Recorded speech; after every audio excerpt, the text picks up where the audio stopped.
Jamie went to the cinema alone and enjoyed that touch. You're still listening. This is our final transmission.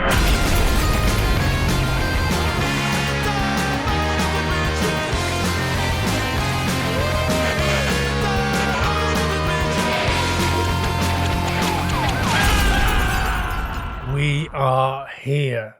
How's it going? We're here. Oh, it's going great, Jamie. It's me, Sam Russo. It's you, Jamie Crothers. It's the Final Transmission podcast. Yep. And we're here to talk about a movie, as we do every week, a horror movie. We're here, but also, most importantly, you're here listening to this. And we love you for it. Yeah. We're here, we're there, we're every fucking where. We're Final Transmission. Yeah, and this week we're talking about a brand spanking new film that me and Sam both saw in the cinema, miles apart, like we were both looking at the same moon. Yeah, I loved laughing in this movie and thinking, Jamie is laughing at the same thing at the same time, a couple of 100 miles away, which is pure magic to me. Yeah.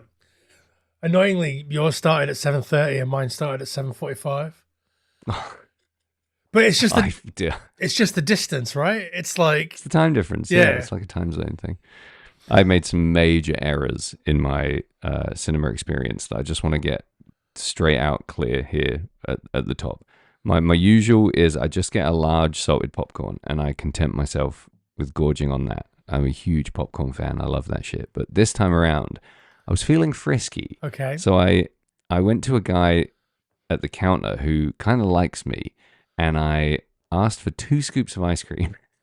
And what this guy came back with was easily a large tub of ice cream. He just packed this Baskin Robbins pot to the fucking max. It couldn't hold another milliliter of ice cream if it tried. It was stacked so high. There's no way on earth any human could have eaten it. And I made the mistake of asking for the same flavor in both scoops. So it was just like a fucking mountain of this mocha ice cream. And somehow, this is my second mistake, I demolished most of it before the credits were over. There's something wrong with me, dude. Oh boy, did I feel rough after this film, after eating that and a large popcorn. I'm not a cinema snacks guy. What? I love popcorn. Why? But I can't be asked. I'm there for the movie. I don't care about the ancillary stuff. So weird. When I go to the cinema alone, which I did when I went to see this movie that we've not named yet, I took myself on a little solo date to Yo Sushi and gorged myself on several plates. So we both watched this fucking fat as houses, struggling to stay awake, dying of dehydration. Perfect. I go hard on the accoutrement de cinéma. I love that shit. Okay, so let's get it out there, Sam. We watched In a Violent Nature. In the movies, at the cinema. Yeah, which is one of the few reviews, one of the few episodes that we'll ever do based on a film that's in the cinema. I knew nothing. Thank fuck. I knew nothing about this film going in. Literally zero. I hadn't even seen the cover. Yeah, well, I mean, we talked about it briefly.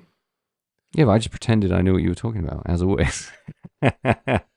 What did you know about this going in? So I knew a fair amount. I was familiar with the concept, the core conceit of In a Violent Nature. I was aware of where it takes its inspiration. I mean, if you've seen the trailer, which I think I saw many, many months ago, may have just been a concept trailer that was ultimately the whole movie. Right. I was stoked. You heard some stuff, it pumped you up, and bam, there you were, sitting in the cinema with no snacks, just raw dogging that movie. Yeah, I had a bottle of water. Okay, interesting. Good choice. My guess, hot off the press, is that you had quite a good night at the cinema. Well, that's interesting because my guess right off the bat is that you fucking had a terrible time at the cinema. I've probably had a terrible time at the cinema once, and it wasn't even anything to do with the movie. It was when you shat all that ice cream out. Yeah, it was. It's the next day after the popcorn that destroys me. I woke up so like puffy and dehydrated. It was ridiculous.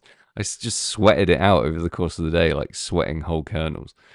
A large is a large. I'm really keen to find out what you actually thought. We've been very careful to not discuss this at all All the extent that I wasn't even using punctuation in my text to you in case an exclamation mark got misconstrued as enthusiasm. Yeah, so I'll drop a quick synopsis. We'll then go to Yes. break. We'll come back, and then you can tell me how much you hated it. Okay. So, You're really teeing up the misery. Sorry, go on. In a Violent Nature, 2024, directed by Chris Nash, written by Chris Nash. It's the story of Johnny, who is a supernatural slasher villain, as he carries out his role in a slasher movie that's happening over there. And we stay with him basically the whole movie as he makes his way through a number of victims, also makes his way through the forests of Ontario very slowly. That's the... More Canadian horror. Yeah. That's what we like. Did you stay for the credits? Yeah, this. Don't tell me there was a post-credit sequence. No. I just wanted to know if you listened to the song that was over the credits. It was amazing. I loved it. There was a fantastic touch at the end there. Beautiful. I was listening to the song and really enjoying it, and I was like not really engaging with the lyrics. I was waiting to the end of the credits to see where they shot it, and I was like, oh yeah, that makes sense. I now hear the lyrics. Clever little touch at the end there. I liked it. I liked that touch. But that's all I'm saying so far. Should we have a break? Let's have a break and come back.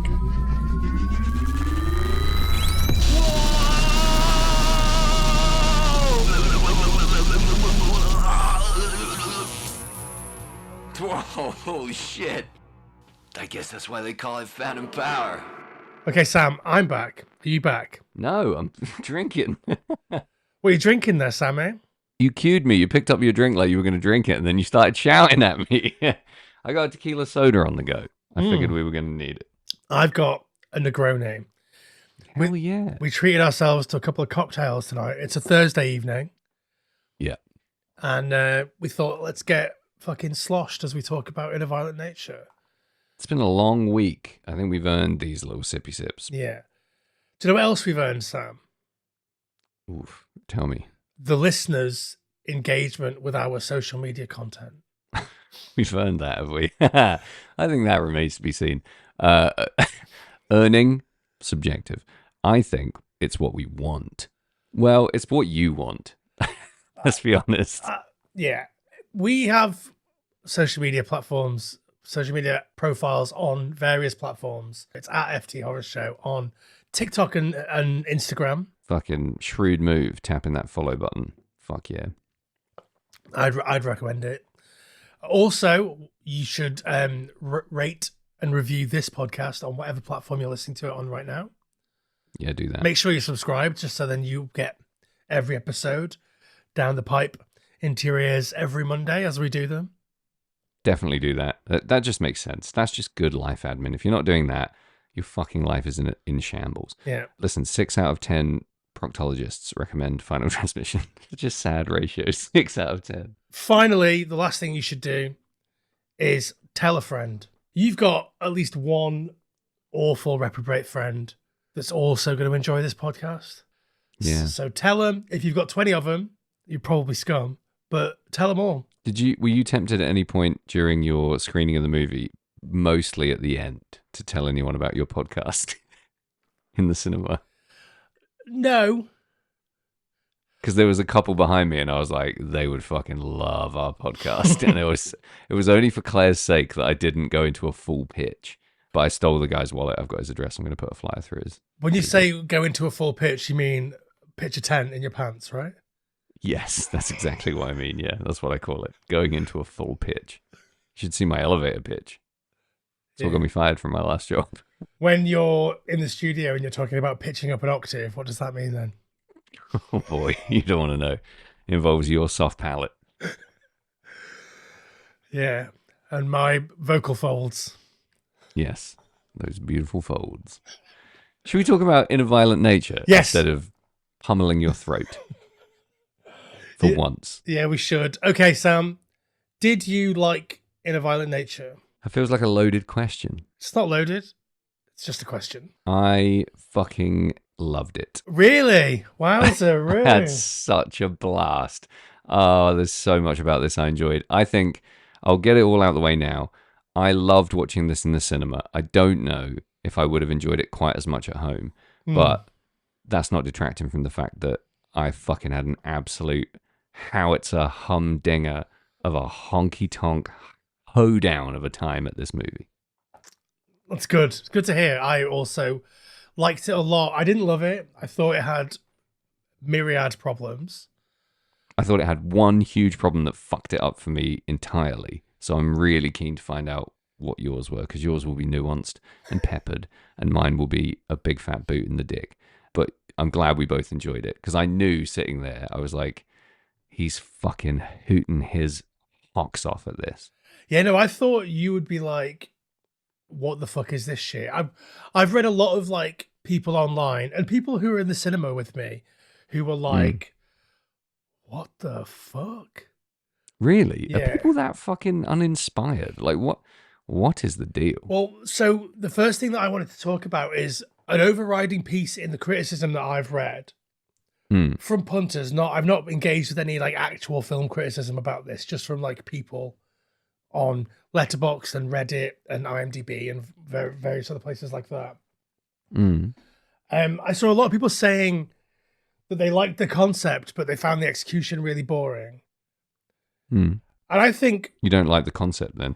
Literally what I've written down, like, you don't like the concept. The concept is exactly what happens.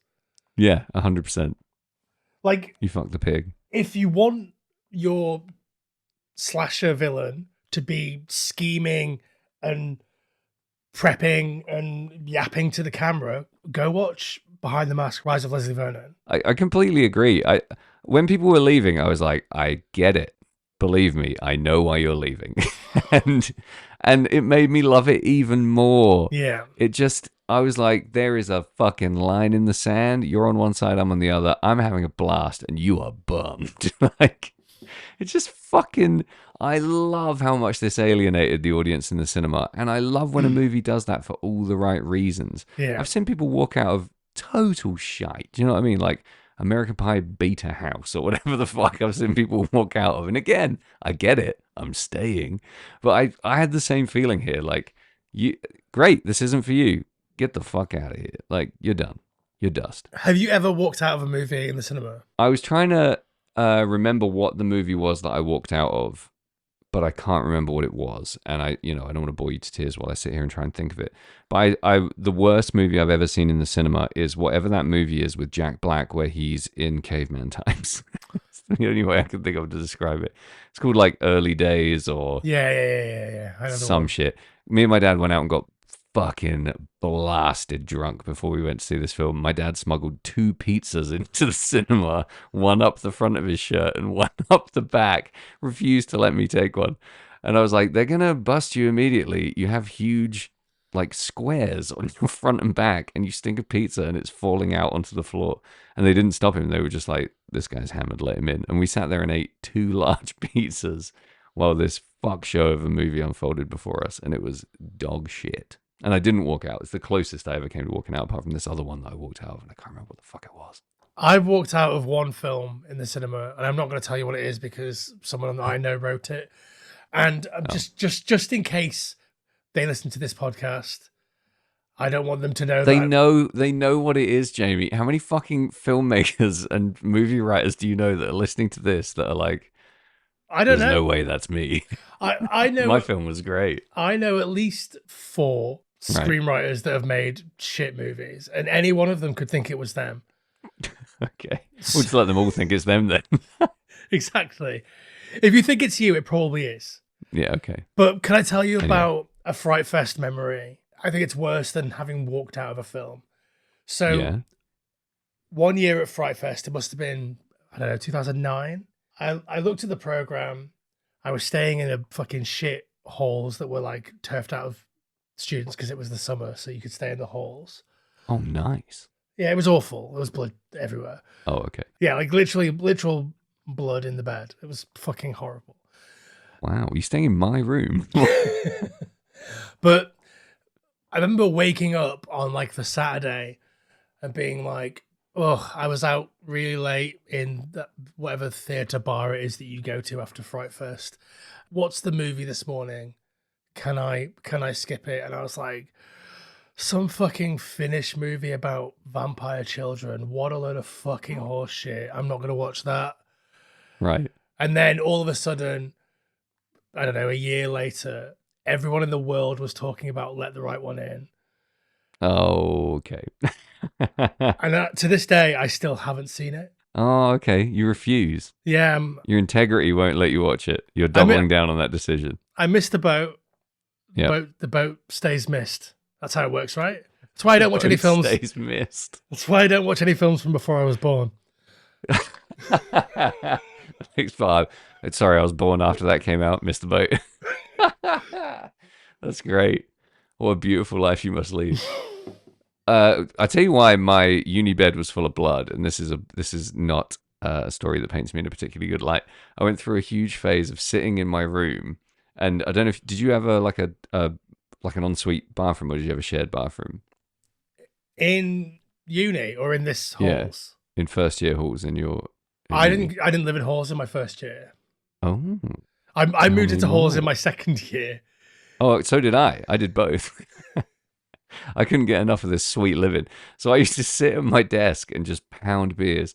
And instead of like disposing of them responsibly, I would throw them from my chair into my shower, and they would just smash in the shower, and all the glass would gather in the shower pan. It was the perfect, like, I had this like curve, this angle, it just went in and smash. I'd throw all these fucking bottles in there and they'd just smash and fill up the shower pan.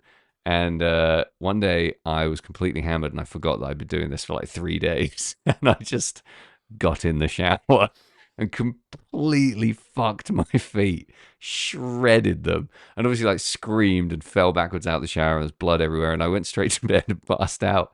I woke up in the morning and I'd like kicked my feet up the wall in these arcs in the night because I was obviously in pain while I was sleeping. And I just like painted these red arcs all over the wall and in my bed and all over the fucking room with my bleeding feet.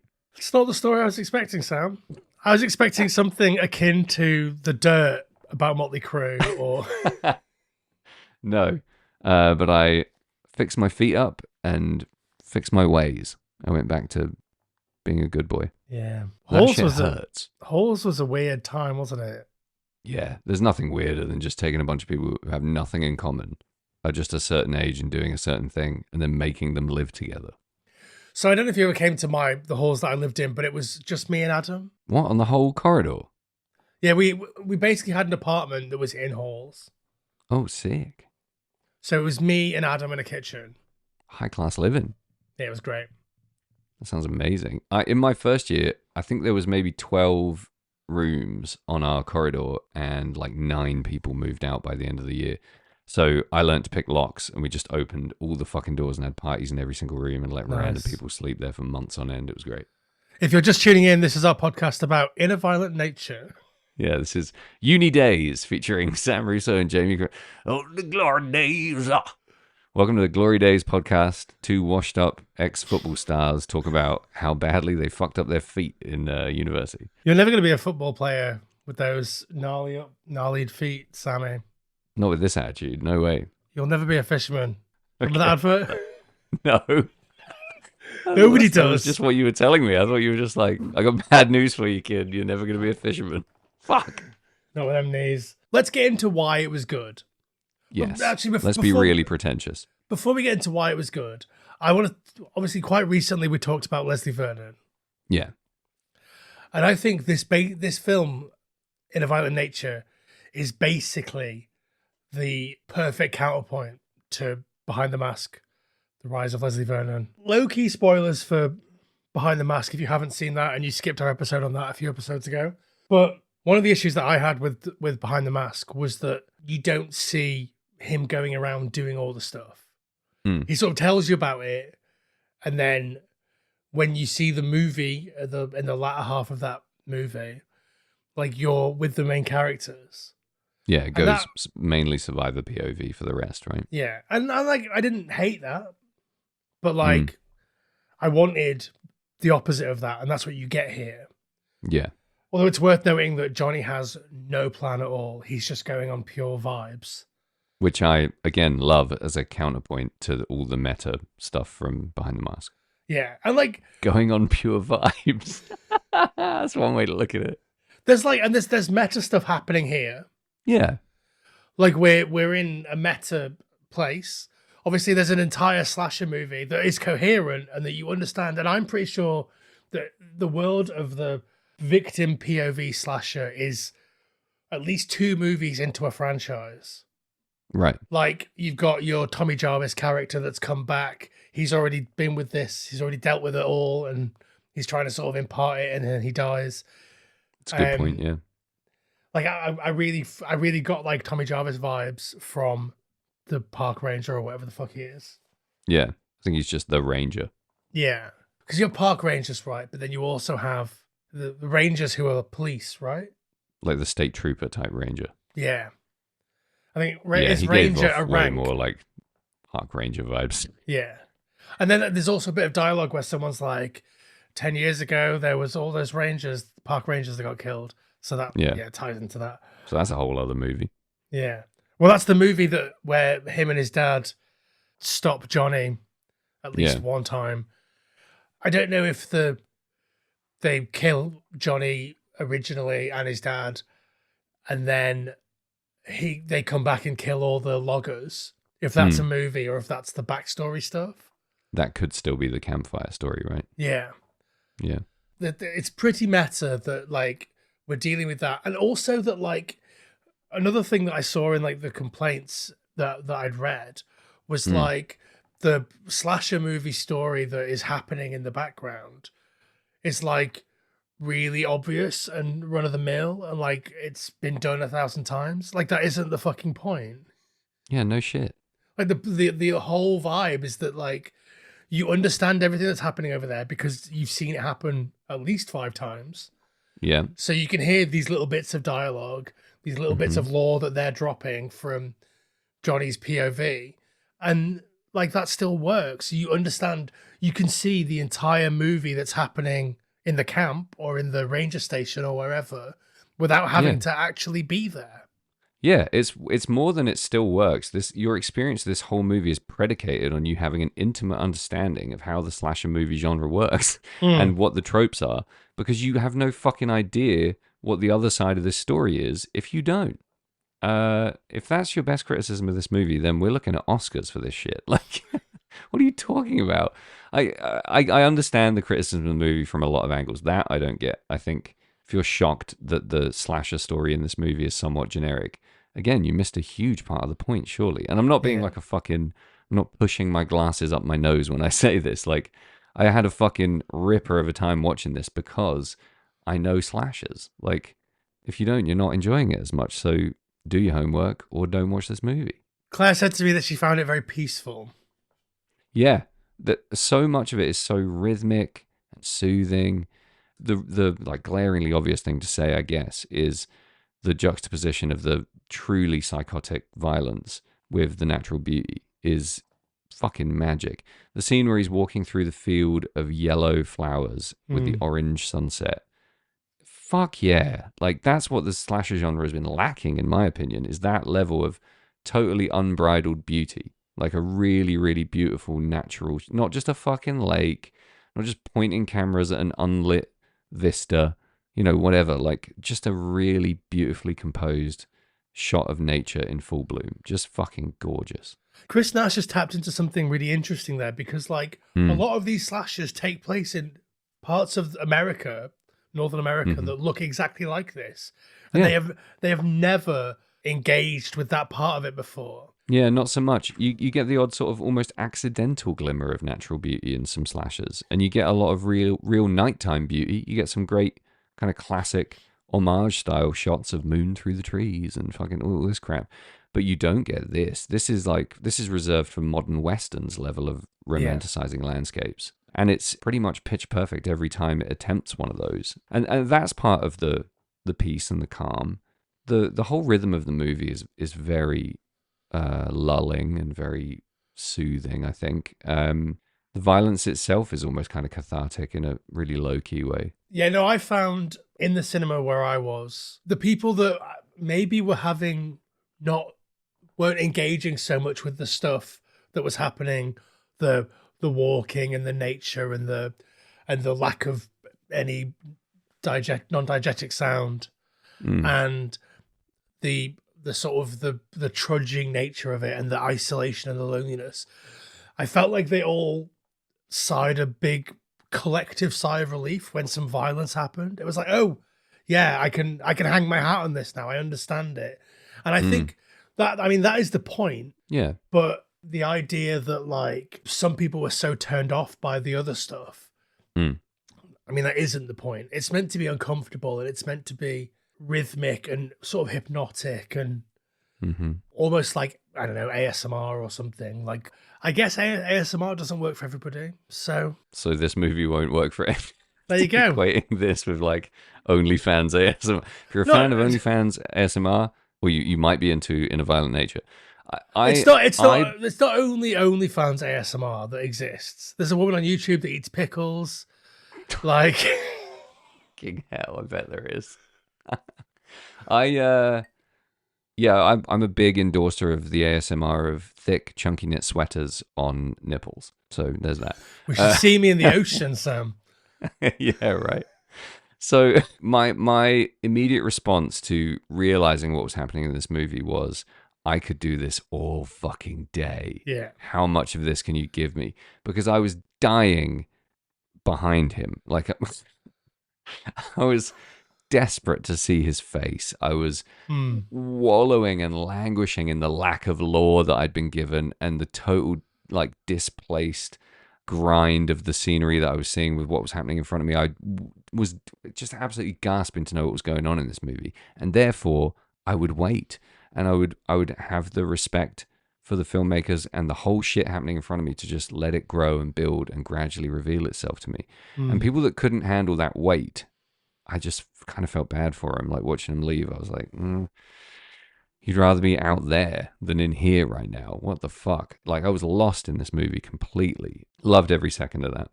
I think I should have guessed that you would have liked it, because watching this movie was very similar to my experience of playing Friday the 13th, the game. 100%. There was so much in this movie that felt not too video game-esque, but highly influenced by a lot of modern horror video games, especially the mirror flashback, which I loved and Claire hated. I was like, this would be in a cutscene in a game, and that's not a bad thing. This is, the slow and weird marriage of two entertainment forms that both require an enormous amount of artistry and storytelling and, visual, mastery of your craft, etc., etc. So I love that it took those risks, and I love that you could kind of pretend it was Jason every now and then. Yeah. That was fine with me. Like, whenever I've played Friday the 13th, the game, as Jason, yeah, I just walk around aimlessly because I don't know where the fuck I'm going. I don't know who I am. I don't know what I'm doing. I don't know what any of the buttons do.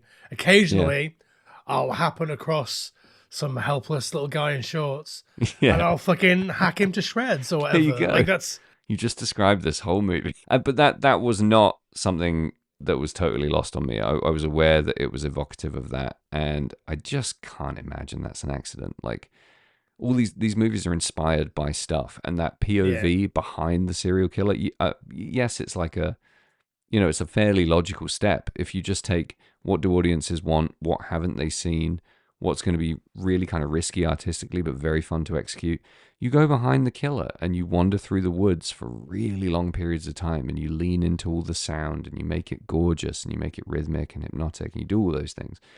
But video games before have done that, so there has to be some synergy there. I try not to get hung up on it while I was watching it because I was trying to just treat it as a standalone piece, but it was a choice that I fucking loved. I loved walking through those woods with him. I thought it was amazing.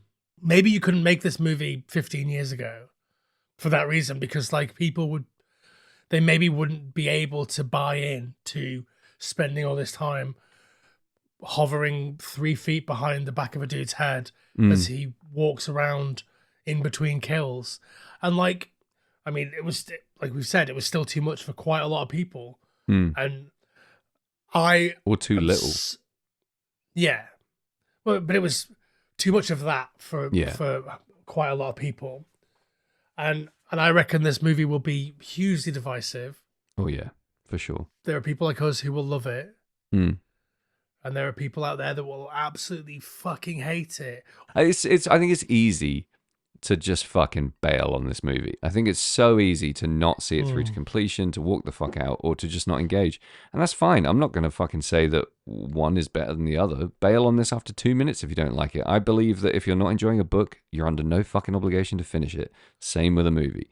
But the thing for me is, I've wanted this movie for so long. I've wanted the counterpoint to all the things in Friday the 13th that I love and hate. So I've wanted I wanted no music, and I've wanted more of the music I like. I've wanted both. I've wanted more time with the killer. I've wanted less time with the killer. The fact that this is ticking all those boxes without being a Friday property is just even better. It just makes it feel even more fucking punk. It just feels like a growth and an evolution of something that already rips and makes something completely different out of it while not straying too far from a formula that we know and love. How many things can you say, take something that you know and love and evolve it in a really reductive way, but that still keep your respect and keep your enjoyment of the thing itself, the piece of art or whatever. It doesn't feel derivative, even though it fucking massively is. It just feels very clever and well executed. And that's the two things I look for a fucking good night at the cinema. Yeah, I think like because of the way that it handles the derivative content, the way that it's written, the way that it's shot, the way that it like we're looking at something that is massively derivative, but we've given it a new approach, a new shine, a new whatever. Like that makes it not feel derivative. It feels like it's the same again as like Leslie Vernon. Like that doesn't feel derivative because it's commenting on how derivative slashers are. Yeah. And this is doing the exact same thing.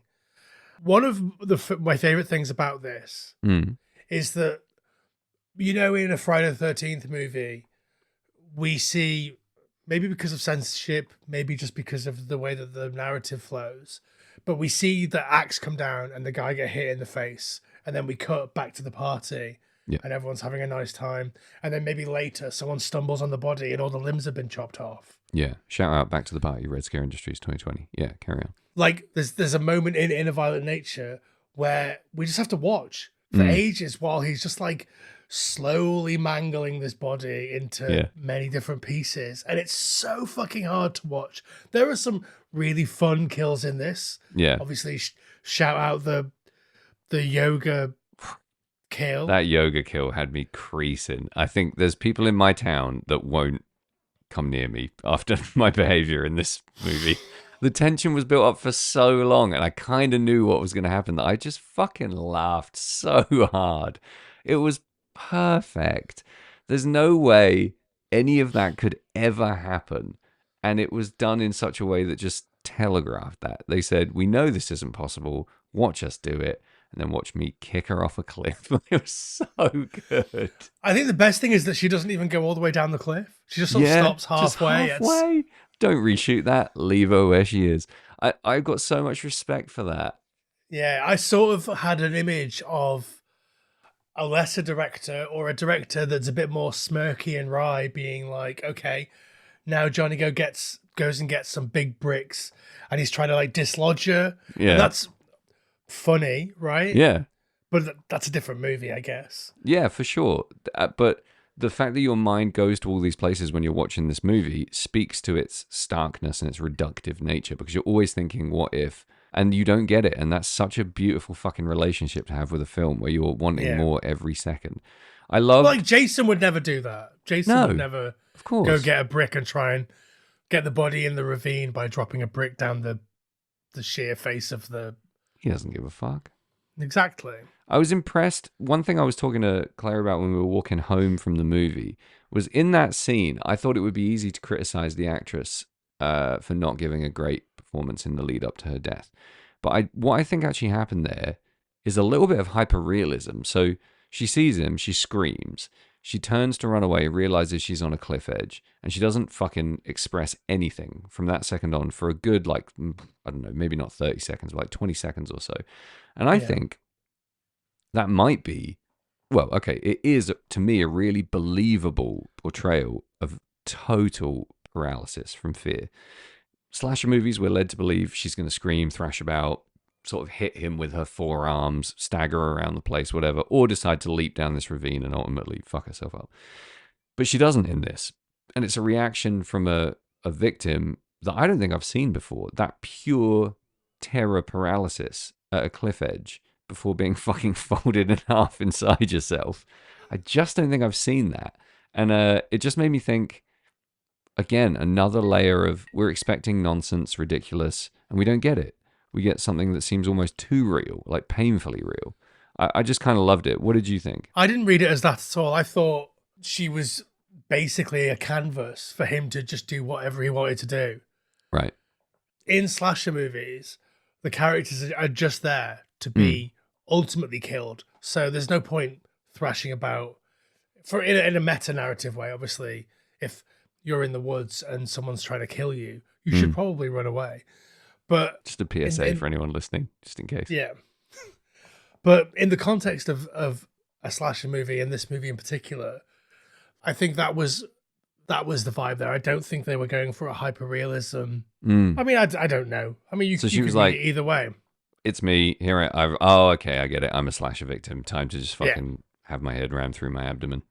Yeah, I could see that so, totally. Yeah, I could see that as well. The fine line there is there's a passivity that is either frozen terror or, like you said, canvas me, daddy, whatever the fuck. So it's hard to tell given the level of the performance. I guess is what I'm saying. Yeah. But I didn't dislike it for even a fucking second. Yeah, the performances I thought were difficult.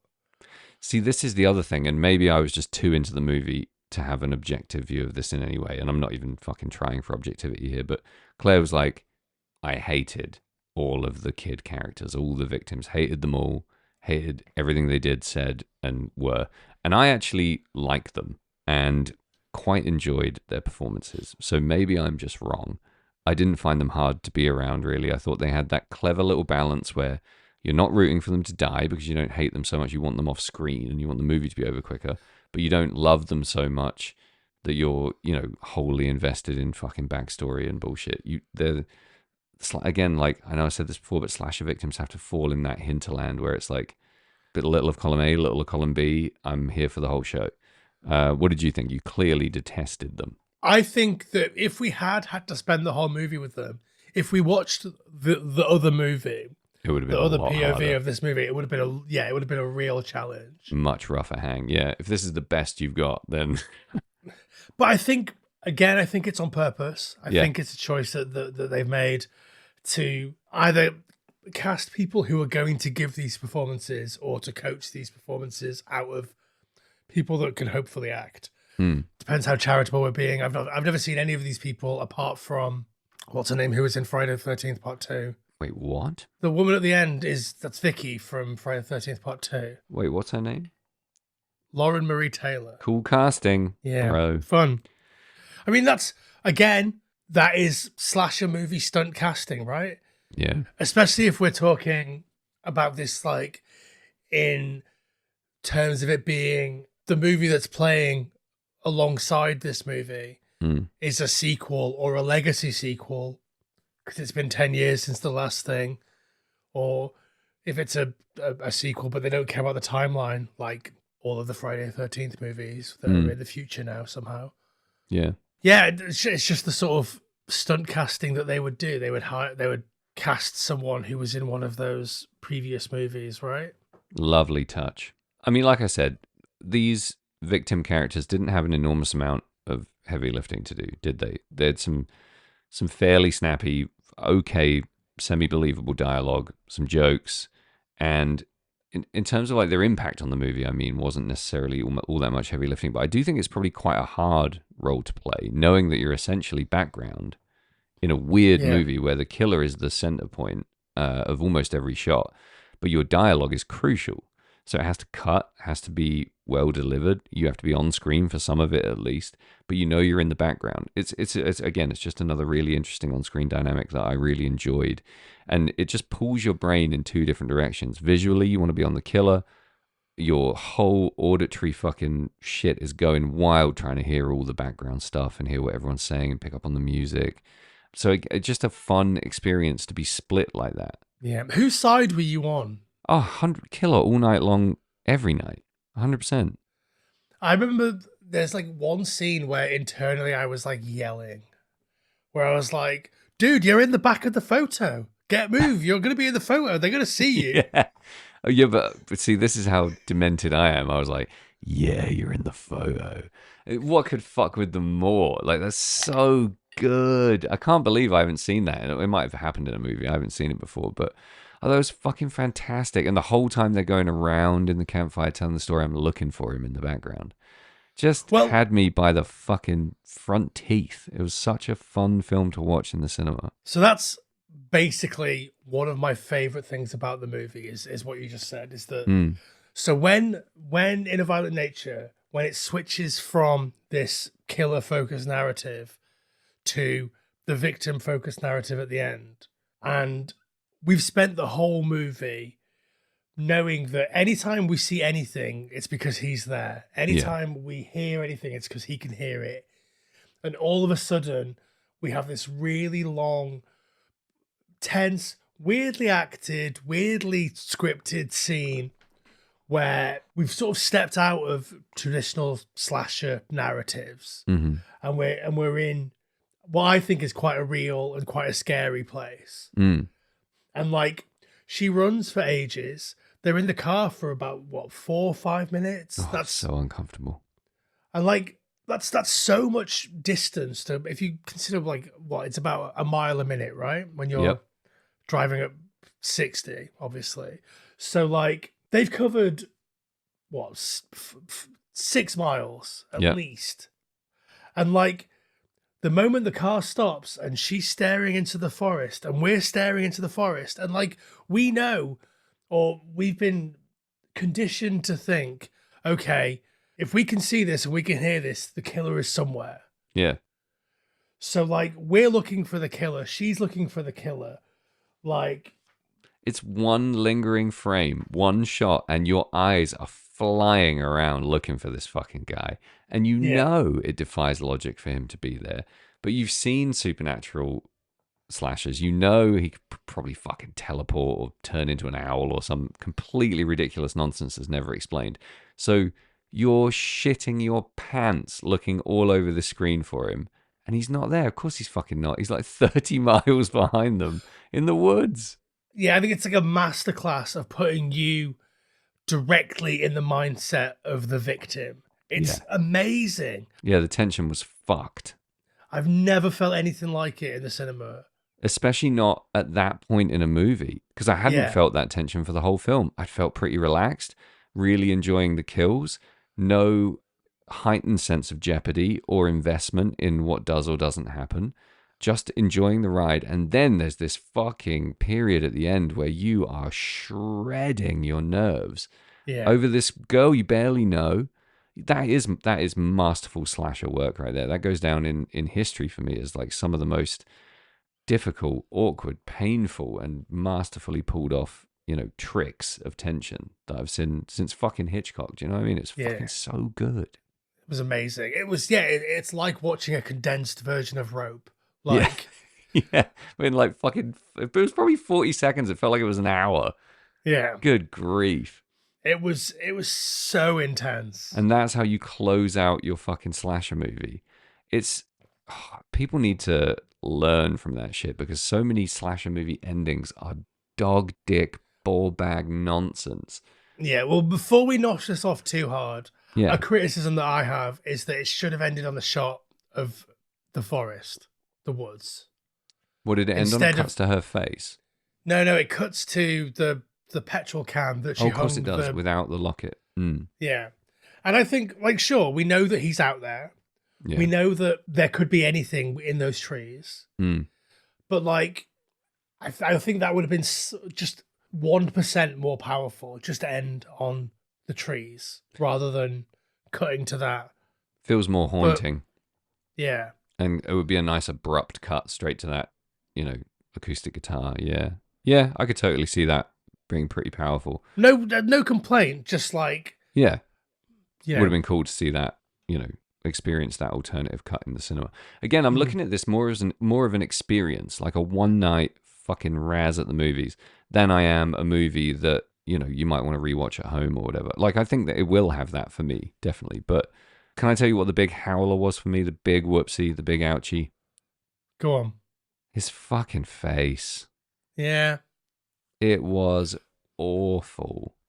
Not quite unspooling all of my enjoyment awful, but I mean, even Jason Part 3, I wanted serious I wanted mangled. I wanted just like bulbous, chewed, rotten cauliflower head. And I just got like weird smiley baby. It was just not my cup of tea. Yeah, well, I think regardless of how his face looks, the point there is that we don't spend a big chunk of time just looking at his face or looking at Jason's face in Friday the 13th movies. Yeah. We might see flashes of it without his mask on.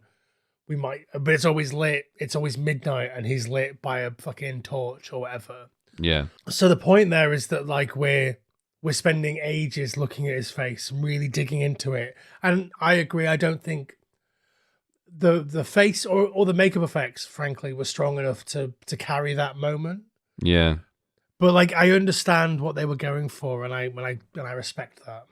Yeah. What do you think was happening there? Because I saw nothing I liked aesthetically, so I found it really hard to even sort of understand the intention. Because I don't know, the milky eyes and the sort of cut up, scarred look. I don't know. It just didn't feel rewarding to me to have that reveal just be a little bit blank and underwhelming. And maybe that's too loaded an expectation from me to see this horrible, grotesque reveal or something like Tom Savini-esque. You know, maybe that's a level of like graphic facial gore that you don't deserve in this movie or that isn't appropriate.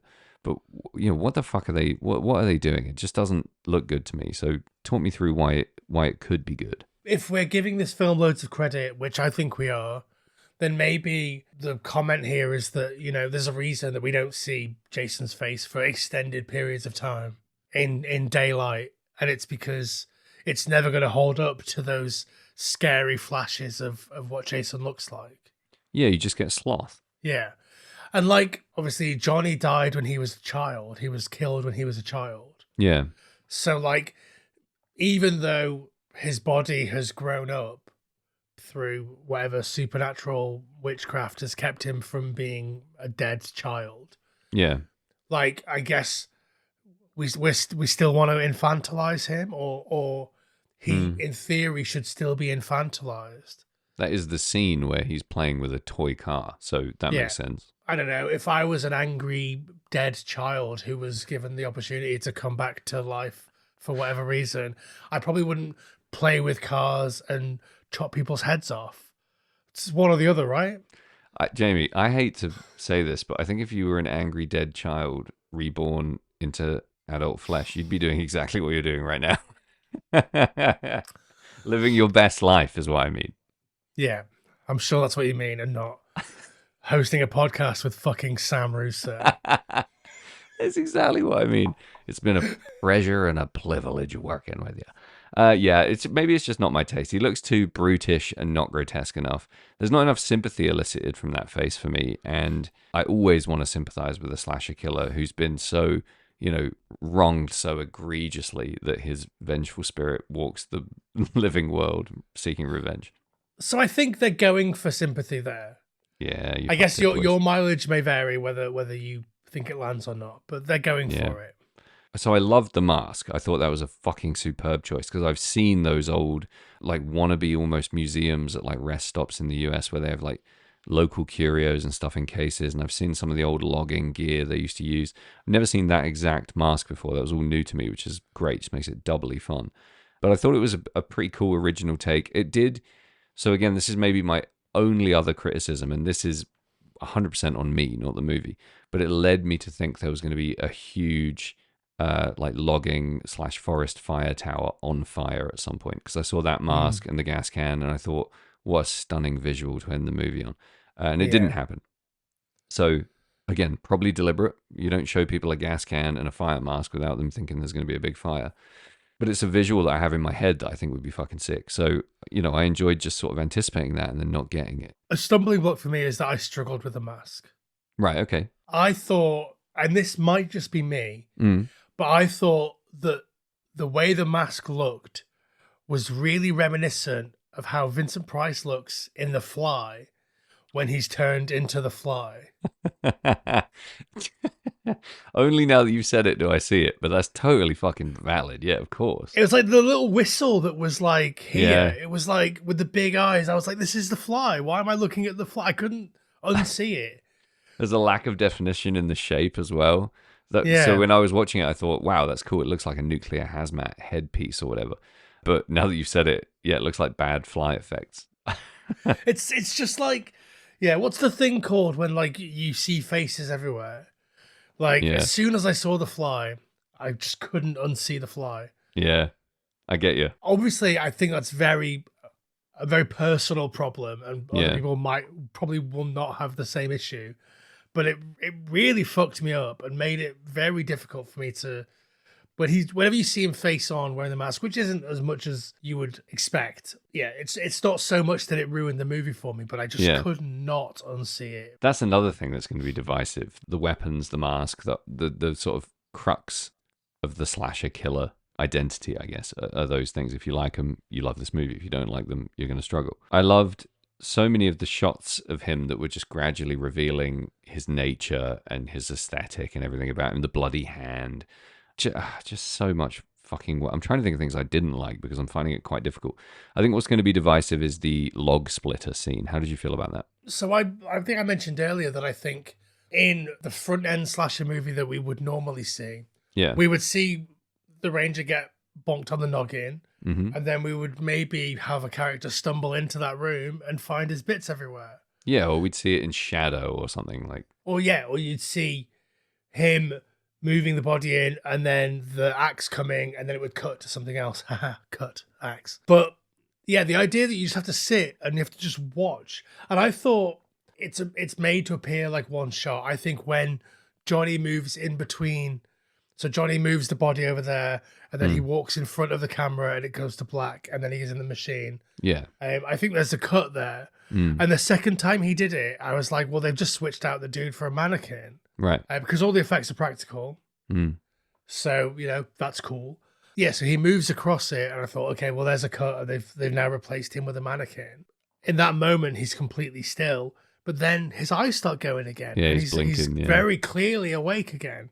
Yeah. He's completely paralyzed, but like, I think it's really clever, and it's difficult to watch, but in a way that it's meant to be difficult to watch. Yeah. It's meant to feel too long and too painful, and you kind of want him to put his whole body in it so it splits him right up the middle. Mm-hmm. But it doesn't do that because we've seen that loads recently. It's in Yeah. Tom Boner Hawk and it's in Terrifier 1, and it's it's a thing that we've seen loads. So, make people want it, give them something else, but that's equally horrifying, but for a different reason. This guy is wide awake, watching the axe slowly come towards him, Yeah. slowly make its way through his neck. That's fucking horrible. Yeah. But you're trapped again, a la Metallica 1. Like the guy's paralyzed, and you're thinking like, fuck, can he feel this? What's his level of perception? How trapped in his mind is he during his final?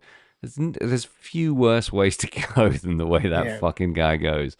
And it is unflinchingly played out in front of you. The thing that got me, that we talked about most on the walk home, was the sound. It was the loudest part of the movie. It was the most relentless, like in terms of audio. And I really enjoyed it because I love when it cuts at the end of something insanely noisy like that and you just get the peace afterwards. So I thought it was immensely rewarding that it did exactly that, and that it was so uncomfortably long and it felt like it was getting louder. I wouldn't be surprised if it was going up in volume. I thought it was a great stylistic choice to have that as the audio crescendo of a movie full of weird peaks and troughs in terms of sound. And I loved it. It made me want to crawl out of my skin and be dead. We're trapped the same as him. Like it's one static shot. Like we're forced to endure it. And like you say, some people will think, oh, fucking hell, it's just long and boring and it's not violent enough. Give me the hook scene again. Give me the pretzel murder. Like, yeah, great that we had that. We got both. This movie gives Yeah. both and everything in between. but like the slow and methodical way that, like, okay, we know that this guy's paralyzed. Cutting his arm off is nothing. if you're paralyzed from the neck down, the only place it's gonna fucking hurt is above the neck. It's just a little So, bit above your neck. so like, Fuck, I fuck. didn't even think of that. Yeah, I think just watching yourself die with no pain is almost worse than fucking feeling it. Oh, God, the more I think about it, the more painful it is. One question I have for you, practical effects. So when he kills the first guy by chopping him against the tree and he has the top of his head in one hand and his body in the other hand, I thought, that was just a fun kill. A great way to ease you in, let you know where you are. You're in slasher territory. We've seen Jason fuck this up. Let's get it right. And then it shows how strong he is when he's dragging the body and it's like maybe a fucking bag of groceries, like just fucking light as fuck. He throws it through the window, the top of the head. It bounces, it rolls around, and it lands perfectly in a shaft of light through the window. Yeah. So immediately I was like, fuck yeah, that looks amazing. And then I thought, could that be CG? Because, you know, how many times would you have to do that to get it to land in that exact spot? But basically my question is, do you know how they did that? Did they just keep having to like throw glass into that room and throw the head in and hope it landed in the right place? How does that come about on a movie set? 'Cause I don't know. I mean, I don't know how they did it here, but I'd like to think that they just did it loads of times until it was right. Because it doesn't look like a particularly robust prosthetic. You'd have to throw that quite a few times. I bet that was a real risky fucking move. Maybe they. I love to think that maybe it was first time and they were like, "Fuck, look where it landed." Like, Yeah, that'd be amazing. It had that sense of fun in the making of it. Do you know what I mean? It made me think these are people who have a very clear vision, but they're having fun with the genre and they're enjoying themselves. It was funny. yeah, and they've got quite lofty ideas, and they're making what is basically an art house slasher movie. Yeah. It could be a fucking fan movie. It's so low budget. But like, it feels like we talked about Possession recently, and in the Possession episode, we talked about Lars von Trier's Antichrist, and like these sort of art house takes on like horror movies and horror tropes, and how what these sort of so-called intelligent directors do is that they take one element of the horror trope, either the monster or the cabin in the woods or whatever it is, and they use that to develop their idea and, you know, examine relationships, or they examine our innermost fears or fucking whatever through like what is essentially a very high art movie using low art tropes. This doesn't do that. This is like a low art, like lowest common denominator movie, but somehow through sheer force of will manages to feel like a really lofty, interesting, high art piece of cinema. It's wild that it's the first of its kind I've experienced. You know, I'm pushing 40 and it's 2024 and I haven't seen a movie like this before, which makes me think maybe there are other movies like it, but there's not one that's had a major cinema release that I've gone and seen. I haven't experienced this in this way, and that is a statement in and of itself. But you're absolutely right. Through virtually no dialogue and with intense grotesque violence, we're taken to a place that feels really valuable on an art level and massively entertaining on a fucking, I just ate a pint of double mocha Baskin Robbins and ate my weight in popcorn, which is a magical place to be as a movie. And all it speaks to me is creativity and fun. It is what I felt from this film. I didn't feel like anyone was trying to go above and beyond anything other than pure love of slashers and articulating it in a way that is an acquired taste. And I just feel really lucky that it's exactly my taste. And I'm not one of the guys standing in the car park furiously smoking and cursing the fucking 10 quid I spent on watching it, 9 minutes into the film. Just a ripper. Yeah, I can't imagine. Like, I mean, I know that they're out there because I've read 1,000 of them say, fucking, I like the concept, but the movie was boring. Yeah. Which we both agree. If you like the concept, the movie isn't boring. Yeah. The movie is the concept. The two have never been closer in the history of cinema. Yeah, I like agreed. the concept of seeing a slasher villain and what they're doing when they're not killing people, but I wish that they were, fucking, what could they possibly be doing? Yeah, like flipping pancakes. Like, what the fuck are they doing? Yeah, get it, got it, done. Actually, Jason has a podcast, so in between all the kills, he's chatting to fucking He's a flat earther. Freddy. He's got like a QAnon podcast. Fuck. Too soon. So whenever anyone left, I thought they're missing everything from now on. And everything that happened from then on, I was like, you fucking missed it. You fucked up so hard. Yeah, I don't know. I feel like this is a movie I wish we'd watched together at the movies. I would have stayed up all night talking to you about this fucking movie. It's great that we get to talk about it now. I just don't feel like it fell flat in any noteworthy areas apart from my personal preference about a fucking face, which is huge. Like, it's such a fucking big deal to go see a movie at the cinema and have such a great experience.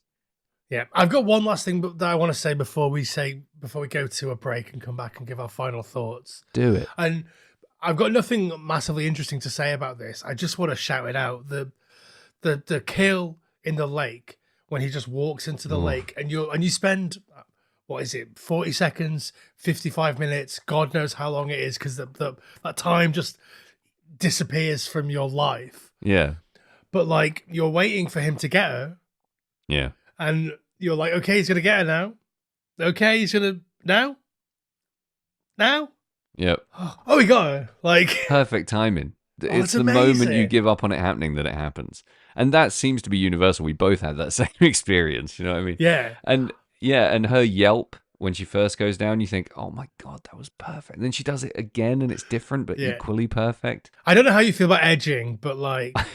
You've been talking about how blue balls you've been about this movie for quite some time. And I think you do know how I feel about edging. Very excited. I tell you what edged me into oblivion. The kill where he picks up the rock and you know that guy's head's getting splattered. The things that went through my mind between him picking up that rock and splatting that guy's head, it was like it was like quantum physics played out in real time. I just couldn't believe how long the time period between those two things was in my perception. And it was so rewarding. Until then, the best head splat I'd seen was Halloween. Was it the 2018 Halloween when he smashes Sartain's head with his boot? Still my favorite head smash. There's been technically better. There's been gorier. There's been funnier. That's a good splat. But this one is up there. Superb head splat. Yeah, I think the Midsommar head splat might be one of my faves. Really good. It feels like a different genre of head splat to this. Yeah. Worlds apart, but still magical. I think the moment in the cinema where everyone laughed the loudest was when the secondary romantic lead, after like the douchebag boyfriend, runs up behind Johnny and is trying to get him to chase him, and he just doesn't entertain that for a second and just axes him in the face. So good. That was my biggest laugh, I think. But I was the only person laughing, and I was getting some elbows in the ribs from a certain somebody about how much I was enjoying that. Well, that's meant to be funny. Yeah. Like, you're meant to, it's meant to be so disconcerting from what you've been experiencing in the downtime between kills. Yeah. Oh, I think it's the slasher movie trope is, hey, you ugly son of a bitch, and then run away and have the upper hand for a few minutes on the killer, run him around, whatever, and just chop him off mid-line, and then chop him into fucking dog's dustbin, blood, guts, and bones was magical. I enjoyed every second. Yeah.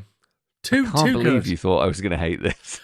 Yeah, no, the more I think about it, the more it's obvious that you're going to like it. Anything that goes deeper into bog standard, basic slasher stuff, especially if it's in the woods, I'm going to give it a fucking try. And if it's as well executed as this, it's fucking undeniably a fantastic movie. Yeah, I think maybe because you weren't as effusive about Leslie Vernon as I was, I thought that maybe another sort of deconstruction of slasher movies and slasher movie tropes, but one where if you're a certain kind of dickhead who's predisposed a certain kind of way, could find it incredibly boring.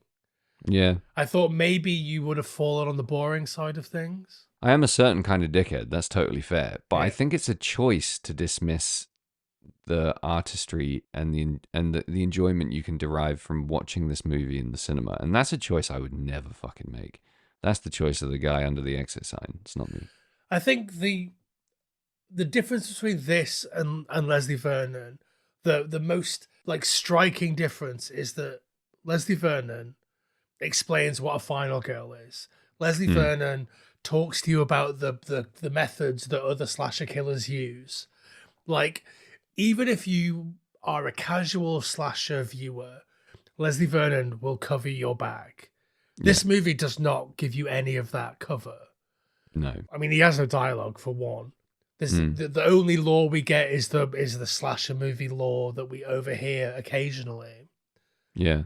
And I think some of that is beautiful as well, like the way that it pays off the photo thing, like very subtly, like, oh, what if it's the guy who's in the photo, or like whatever, like, and stuff like that. So many conversations have happened between those things. Yeah, and like the way that they're like, oh, he's gonna go see the girls from the gas station. Like you know that scene, you can see that exact scene in the gas station on the way where the girls are, you know, kind of weird, and they're the daughters of the gas station owner or whatever, and he's like, oh, I don't like these outsiders. It's like, I did think they would go there as well. Again, another tease. Like, I thought we were going to get gas station kills. I thought we were going to get, you know, maybe ditzy, you know, country gas station girls getting fucking absolutely banged to smithereens by this serial killer guy. But we don't get that. And again, it's another wonderful tease that you're hanging on for the whole movie.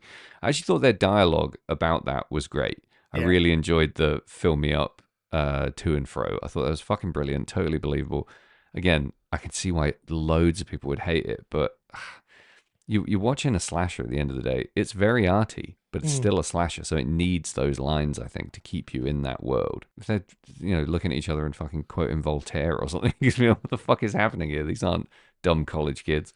So I like that. I thought it was dumb enough when it needed to be. the lofty stuff is the stepping around. And like the other stuff has to be a slasher movie, otherwise it doesn't make sense. I just think it's so wonderfully divisive. You know, it's the first Ramones album. Fucking rules. Yeah. Okay, let's take a break and we'll come back and we'll give our final thoughts, Sammy. All right, let's do it.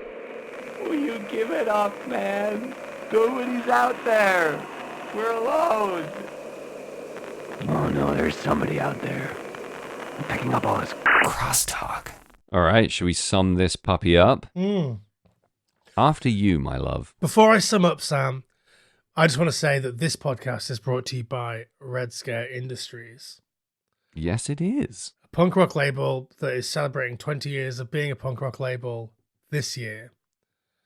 And that if you like punk rock labels and want to buy punk rock t-shirts that have punk rock labels in the neck, you know, go to redscare.net. Do that. Do that. Also, listen to those bands, tell your friends about those bands, and keep the dream alive. There's a lot of good Red Scare playlists on streaming sites right now, celebrating various landmark events in human history and just, you know, at random. Red Scare Radio on Spotify, etc. is really good. Well worth a listen. Check it out. Red Scare Radio. We're Red City Radio on Red Scare. Mm-hmm. Well, there you go. Yeah. Perfect. First album, yeah. Best one. Really? You think so? Well, maybe the one that I listened to at the time. You know how music has a time and a place, right? Yeah, for sure. I'm not getting into Latimer in 2024. Do you know what I mean? You say that, but you might. I mean, Latimer's a bad choice because I like Latimer, but like, Right. I don't know, fucking You're whatever. not going to Blink in 2024. Yeah, whatever gruff punk band that I wasn't into at the time. Iron Sheik. Yeah, Iron Sheik. I never got into Iron Sheik. Get into him now. Why not? No time like the present. No. Tell you what, The get ship into has sailed and breakdowns. it's staying The sold. ship has sailed. Get into the breakdowns, the methadones, the boll weevils, Sludgeworth. There's a big four for you. Yeah. All right. Knock I mean, I'm yourself already out. into the methadones. Then you're fine. I got into the methadones because I bought an album, maybe in a horrible hungover state, thinking it was the dopamines. Such a common mistake. I've gone to see the methadones thinking they were the dopamines. I've done so much methadone thinking it was dopamine. Yeah, that's where you fucked up. So take me home, Country Road. I thought this movie was wonderful. I mean, I had some problems with some of the slow stuff, some of the walking. It did push me into places that I thought were quite uncomfortable, and then slightly beyond. So I was maybe in some moments getting a bit peeved at the amount of walking that we were doing, or the amount of like downtime that we were having. And it's not like the movie doesn't take some liberties with timeline, because it does. Like we skip out on that first kill. We don't see that. We jump timeline a couple of times. So like I think maybe some of that downtime stuff could have been, you know, even 15, 20 seconds shorter would have maybe been okay for me. So that did challenge me a little bit. When we first moved out of the POV of the killer into the car with the woman and your final girl driving away, I was like, what the fuck is this shit? I signed up for the killer to be around at all times, and then it slowly brought me back with like, okay, if we're seeing this, the killer must be around somewhere. The killer is nature. The killer is everything around us. The world is a killer. Like, did you entertain for a moment that he was in the bed of the truck? I entertained everything. Same here. I entertained the idea that she was him. I was fucking Pamela Voorhees to the max. You know, the jump up in the end of Texas Chainsaw Massacre, like the boat shot from the end of the original Friday the 13th. Like all of that, all of that in the backseat, everywhere, like jumping out of the woods, everything. It was just it all happened. But for the first, I don't know, maybe 8 seconds of us cutting to that, I was like, well, we're leaving. Once she's in the car, I was like, okay, she's gone. So why are we still seeing this? And I was like, why are we still seeing this? Yeah. And then it so slowly dawned on me and became amazing. But there was a few seconds where I was like, what's happening? This movie has lost me. Right. I think that the Ry Barrett as Johnny, we've mocked a lot of people for talking about Kane Hodder's performance. Yeah. Maybe I just don't think Kane Hodder's as good, because I think that something about Ry Barrett, the way that he brings the gait that he brings to this character, the heaviness, the slumped shoulders, the whole vibe, like he is absolutely acting with his entire body, zero dialogue. You never doubt for a second. You never think, oh, hey, there's a guy in there. There's an actor inside this. Yeah. Apart from, like you say, maybe with the facial prosthetic stuff. Yeah. Maybe that was the end of that atmosphere for me. Yeah. But like, once you leave that, you never see his face again. Do you? Maybe if you do, not for any not properly extended stretch of time. So like really solid body acting performance that like walking in movies is so hard. You only have to watch like fucking Birdemic to understand how difficult it is to walk in a movie. Don't listen to him. You don't have to watch that movie. Watch the first actual scene in Birdemic where Rod is walking into the Half Moon Bay Diner. I mean, it takes 8 minutes to get there because it's just very slow driving over the same bit of music looping. But once you get to that one scene, you will see how an amateur will walk in a movie. And there's a reason why you don't shoot people walking from 3 feet behind, slightly above, because they look like fucking aliens. Yeah, let alone for fucking 80 minutes. So literally the power that this guy has, the ability to be able to walk for extended periods of time, shot from a very specific angle, a very similar angle to the opening scene in Birdemic, and be so utterly convincing as a slasher killer. Like Nick Castle, Tony Todd, Robert Englund, Dick Warlock, can't hold a candle, frankly. Maybe he's our generation's, well, what the fuck am I talking about? Maybe he's this generation's Kane Hodder. Yeah, maybe. I think it was amazing. I cannot fault that. And I also cannot speak highly enough. Just the power in that very specific performance. How the hell are you going to rate this movie? I mean, it's very difficult to rate. I'm filibustering because I've not got a rating formed. I would give this 18 whacks to the face with the short fire axe out of 21. Pretty high. Pretty high. Pretty good. I think I've said it. I stand by it. Go on. Fuck yeah, buddy. You go. I'm now. rating this movie 999 pieces of popcorn that I ate last night out of 1,000. The only piece of popcorn I dropped during this movie was that fucking face. The rest of it, I just lived every second, soaked up every moment. It felt like the shotgun stories of horror movies. It was so beautiful, so well executed. My hat is so far off, I need a new one. I've said it all. You know, I'm a slasher fan, so a lot of slasher stuff has something in it that I enjoy, maybe a bit too much. But this just did so much I'd kind of been waiting for a long time. So huge respect to the filmmakers. A fucking great job, well done. I'll buy it on Blu-ray. It was fucking awesome. What if Michael Shannon was like the hick guy at the beginning with his traps? I mean, as we know, if Michael Shannon's anyone in any movie, it's better immediately. Replace anyone with Michael Shannon, you got a better movie on your hands.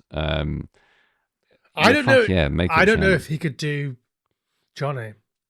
He's too slender. You need a very slender, built dude. I just don't know if I would buy his gait for such an Fucking extended imagine if period you- of time. Do you know what I mean? If they pan around to show his face and it's just Michael Shannon, normal. Just normal Michael Shannon. Terrifying. Like in The Fly or whatever that movie we watched was. Bug. That was it. Bug. Pans Yeah, round. He's there with his car. I had a real good time. Thanks for inviting me. Thanks for inviting me. Such a lucky boy. Yeah. I mean, that's it, right? This movie exists and that's a wonderful thing. Big fan. Would watch again. Highly recommend seeing it in the cinema. If you have the means, it is quite choice. Yeah, it's worth I'll noting. shut the fuck up. It was great. This is a Shudder original, so it's going to drop on Shudder probably sometime in the next couple of months. Yeah. But if you do get the chance to see it in the cinema, I can't imagine. I mean, we live in a world where TVs are pretty big, and some people have those fucking Meta goggles or whatever. They keep advertising them to me, and apparently you can watch movies in them, so it looks like you're in the cinema, but you're at home. Yeah. Fucking, I mean, Yeah, whatever. but you can also play. You can also put on your Meta goggles and go into a bedroom that has a PS1 and put Metal Gear in it and play it on an old TV. You can do anything, and you watch tons of porn. So shout out Meta. Thanks for sponsoring the podcast. I can't believe that Meta and Red Scare sponsor the I know. podcast. Match made in heaven, right? But yeah, I think you should definitely try and watch it on a big screen with that fucking cinema sound system. Yeah, exactly. Everything about it was a pure cinema experience for me. I wouldn't have wanted it any other way. And it cheered me up. It felt like great fan service for slasher fans. It just did so much for me. Yeah, fucking 10 out of 10, 99 out of 1,000, whatever the fuck you want to call it. 999 out of 1,000. 9 out of 1,000 is a bad score. That's a bad score. Yeah, just take that face out of it and you got about as close to a perfect modern slasher as you're going to get. Well, listen, thanks for hanging out with us while we talk about a new movie. It's like playing a new song, right? No one wants to hear that shit.